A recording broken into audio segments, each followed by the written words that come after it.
Los festivales en las artes tienen el gran cometido de mostrar una variedad de propuestas de difícil acceso. El FIDAE, Festival Internacional de Artes Escénicas, es organizado y patrocinado por el Ministerio de Educación y Cultura. Continúa la rica y quijotesca experiencia de las muestras de los críticos, de programar en una semana varias obras de teatro y de danza contemporánea de la región y otros continentes. En su segunda edición, el FIDAE se afirma como una necesaria e imprescindible herramienta para estar al día en nuevas tendencias y estéticas del teatro del mundo. Roger, estuviste, desde siempre estás vinculado a los festivales de teatro. Estuviste desde que era crítico. Exacto, estuviste en las muestras de la primera, de los críticos, la llamada muestra de los críticos, y ahora en el FIDAE. ¿Cuánta es la importancia de estos festivales de teatro para una ciudad como Montevideo? Los festivales nacieron a partir de una necesidad muy fuerte en medio de la dictadura, al final de la dictadura, porque Montevideo, que era una plaza que estaba siempre abierta a los espectáculos internacionales y que recibía visitas frecuentes de elencos del mundo, durante la dictadura estuvo casi cerrada a todo lo que fuese espectáculos de otras partes del mundo, incluso se suspendieron algunas giras, etc. De modo que había en el campo teatral como una necesidad de actualización, contacto con lo nuevo, conocimiento de nuevos estilos, de nuevas formas. Y esa presión fue muy fuerte después que fuimos invitados algunos de nosotros, Abondanza, Gloria Levi, Yamandú Marichal y yo, al Festival de Caracas en el 83. Allí hablamos con Carlos Jiménez, que era el director, y nos entusiasmó para apoyarnos y organizábamos un festival aquí en Montevideo, Los Críticos. Y nos pareció una buena idea y tuvimos un apoyo formidable. Fue una cosa también apoyada por los sectores privados y empresariales, y el público apoyó. El público fue como una especie de despertar, un entusiasmo. Bueno, festival quiere decir fiesta. Entonces, a partir de allí no paramos y cada 2 años, con apoyos cada vez mayores, seguimos haciendo esos festivales que se llamaban muestras internacionales porque no eran competitivos, y se llamaban muestras internacionales de teatro. 17 espectáculos extranjeros y 18 nacionales integraron la selección del Festival FIDAE 2011, que contó con la dirección artística de Iván Solarich y una comisión de selección integrada por Roger Mirza, Carolina Besuyevsky y Mariana Perkovich. Se buscó contemplar una pluralidad de lenguajes y estéticas, además de programar funciones en barrios alejados del centro y en espacios no convencionales. Todas las funciones fueron con entrada gratuita. Vimos cientos, pero cientos de espectáculos, y la selección siempre se guió por un criterio artístico y también un criterio social, te diría. Hubo muchos espectáculos que tomaban en cuenta qué se necesita, por ejemplo, para tal lado, qué se necesita para los jóvenes, qué se necesita para tal barrio. Y por eso es que hubo varios espectáculos callejeros, espectáculos que viajaron, que fueron a asilos, que fueron a barrios, a escuelas, a lugares de discapacitados, a asilos ancianos. Pero eso fue muy importante y eso es fue una decisión que el Ministerio apoyó, pero que fue iniciativa como de inclusión, de como Iván, una... exactamente, de Iván y Mariana.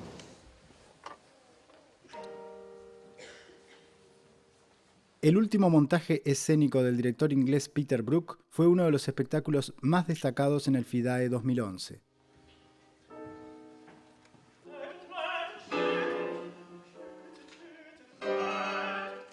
Nacido en Londres en 1925, Brook está considerado uno de los directores más influyentes del teatro contemporáneo.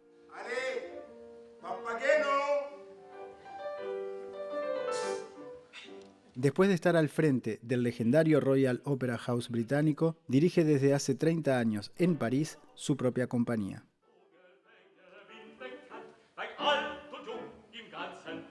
The direction team tried to keep the essential of the themes, the main themes of the Magic Flute, and called them a Magic Flute, just a vision of the Magic Flute, just a Magic Flute. Le challenge en tant que chanteur, c'est de... Nous, les chanteurs, souvent, on a tendance à faire beaucoup trop de gestes quand on chante. Et là, avec la simplicité de la mise en scène et du jeu, les acteurs sont à découvert, sont nus. Donc il faut trouver la simplicité du jeu, parce que dès qu'on va faire trop de gestes, tout de suite on va être dans un surjeu. Et c'est important de trouver cette simplicité. Voilà, So normally it's quite a long opera, maybe 2 hours and a half or something. So it's a very shortened version, only with piano. Normally it's with, magic flute, with big orchestra. And so this version is a very intimate version, with not with many big stuff, like fireworks or something. Very pure and simple version of the flute. And it's reduced, so it lasts maybe 1 hour and a half.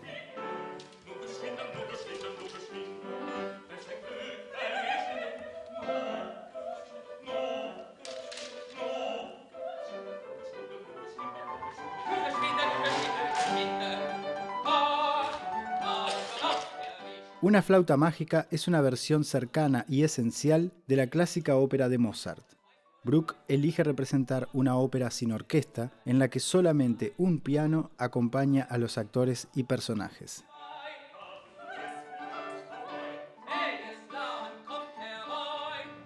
Peter Bruch es como una leyenda viva en el teatro europeo y mundial, porque hace más de 35 o 40 años que está trabajando en Le Boeuf Junior en París, con un elenco además multiétnico, para llamarlo de alguna manera, y que incluye actores provenientes de diferentes países, algunos franceses, y lo mismo que Barba, ¿verdad? Una especie de teatro que se llama antropológico, pero Bruch no creo que aceptara el término, simplemente es un teatro que se centra en el actor.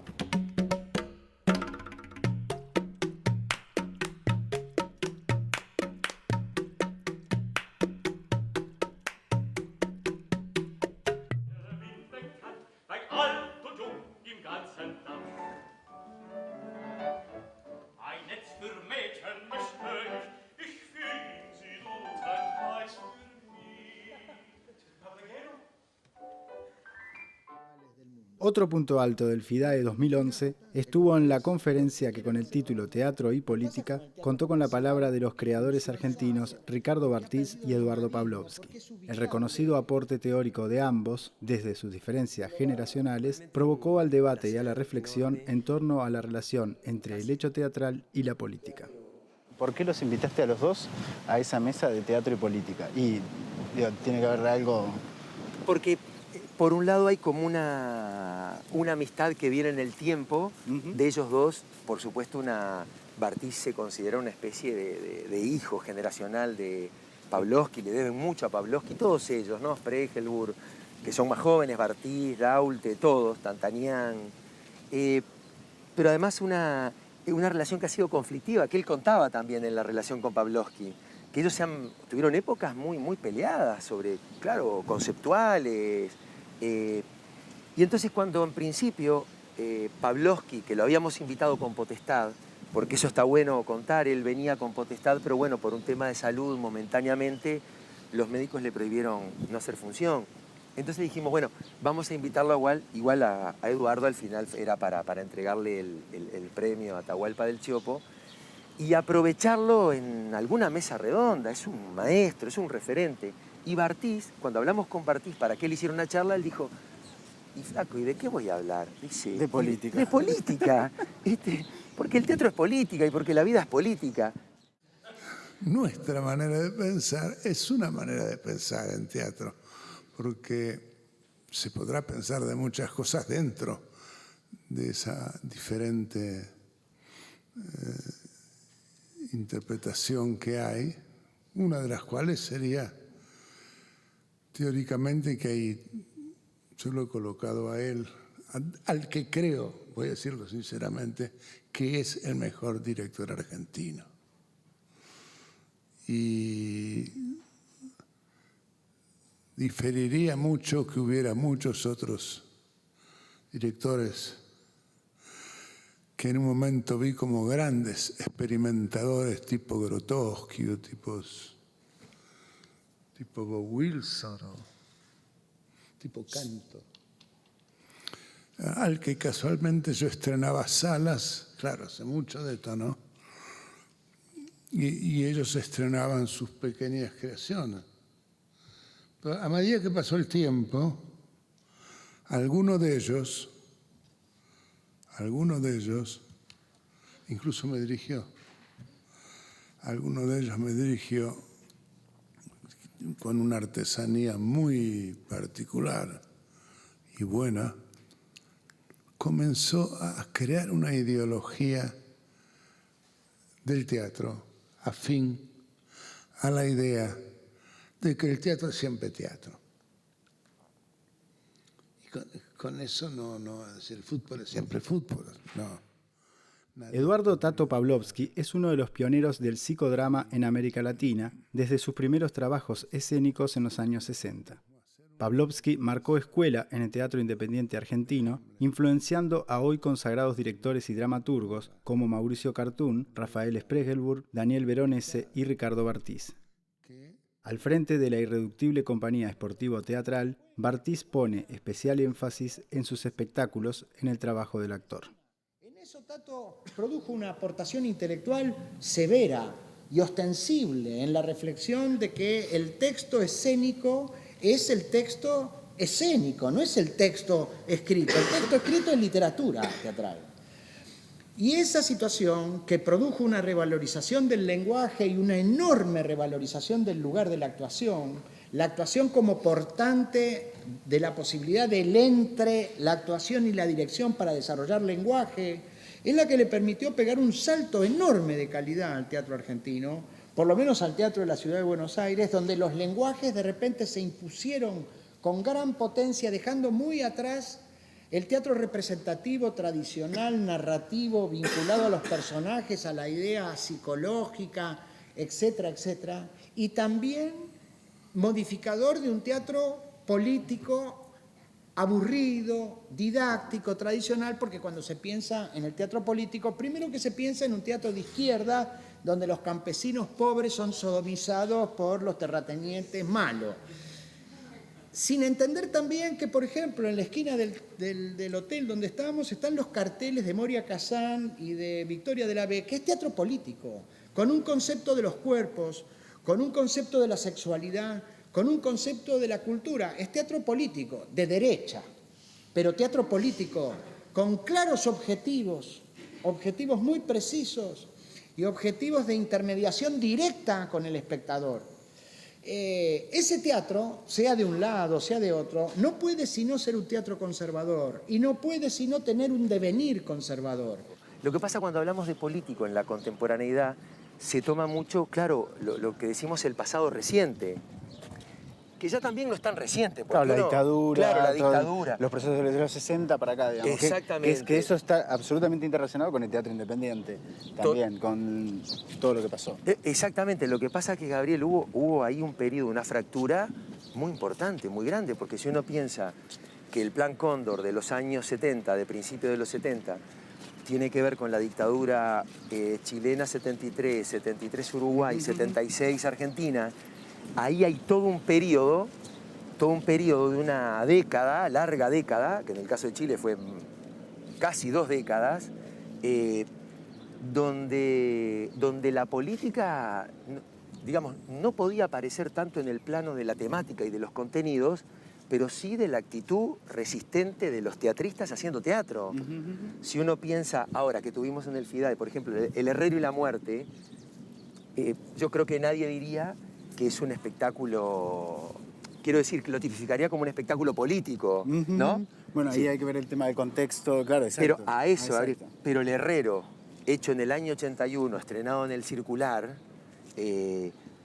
cuna de la expresión resistente cultural, junto a la Cinemateca y otros espacios de oxigenación de la sociedad, se convertía aquel Herrero y la Muerte en un espectáculo profundamente político. Todos nosotros, cualquier persona sensible, o por lo menos cualquier persona que tuviera derecho a vincularse con el mundo del teatro, debería aceptar que la realidad está tomada, que la realidad es antipoética y que el primer movimiento que debería producir un teatro que se enunciase como tal es cuestionarla cuestionar los lugares que la realidad le da al teatro. Y el lugar del teatro en la actualidad es un entretenimiento culto. En gran medida el teatro acumula ciegamente tradición y si no es desde esas otras alternativas, desde esas fracturas, de esas investigaciones, de esas experiencias un poco al margen del éxito, al margen del público, salido un poco, el teatro no avanza, quedaría cristalizado, quedaría mamotrética. Hay un teatro que no termina de morir y que renace de las cenizas, una especie de neonaturalismo sin voluntad de forma, sin ningún tipo de erotismo, sin ningún tipo de pasión. Un teatro que no se equivoca porque no hay nada en riesgo. Yo veo, por ejemplo, con esto que decís teatro y política, y que me da mucha alegría, lo tengo que confesar. Hay una generación, tiene mucho que ver, claro, por ejemplo, con Santiago Sanguinetti, que en este momento tengo la suerte de estar trabajando con él y con esa generación de 20 y pico, que los veo profundamente preocupados, ocupados, conmovidos y con algo muy interesante, que es ellos tienen la necesidad de reinterpretar ese pasado, o sea, resignificarlo. Toman lo que vos le decís, lo que vos pensás, lo escuchan con oreja muy grande, muy atenta, y eso es maravilloso, porque eso quiere decir que en definitiva las generaciones tampoco pasan en vano y todos vamos resignificando y aprendiendo. Y eso pasa, Iván, por ejemplo, también, obviamente, vos hablabas del Plan Cóndor y ahí me vienen en esa cosa que se dio en el FIDAE de poder ver, por ejemplo, el espectáculo de Lola Arias de Mi Vida Después, el espectáculo Villa más Discurso de Guillermo Calderón, que también son resignificaciones, reinterpretaciones desde el teatro argentino y el teatro chileno, o sea, algo similar a lo de Pogler. Y la modernidad ha formulado una sustracción de las energías vinculadas a la actuación, ha enfriado las escenas, ha hecho imperar los procedimientos donde la actuación nuevamente pasa a ocupar un lugar secundario, como en el teatro de texto, donde el actor es buen actor en la medida